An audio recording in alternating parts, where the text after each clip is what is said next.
فرشتے نے کہا کہ میں تو تمہارے پروردگار کا بھیجا ہوا یعنی فرشتہ ہوں، اور اس لیے آیا ہوں کہ تمہیں پاکیزہ لڑکا بخشوں۔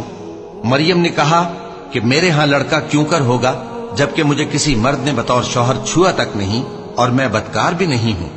فرشتے نے کہا کہ یوں ہی ہوگا، تمہارے پروردگار نے فرمایا کہ یہ مجھے آسان ہے اور میں اسے اسی طریق پر پیدا کروں گا تاکہ اس کو ہم لوگوں کے لیے اپنی طرف سے نشانی اور ذریعہ رحمت بنائیں، اور یہ کام مقرر ہو چکا ہے۔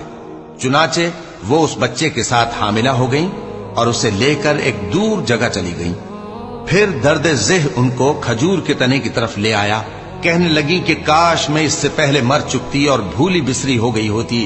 تب ان کے ٹیلے کے نیچے کی جانب سے فرشتے نے ان کو آواز دی کہ غمناک نہ ہو، تمہارے پروردگار نے تمہارے نیچے ایک چشمہ پیدا کر دیا ہے، اور کھجور کے تنے کو پکڑ کر اپنی طرف ہلاؤ، وہ تم پر تازہ عمدہ کھجوریں گرائے گا، تو کھاؤ اور پیو اور آنکھیں ٹھنڈی کرو۔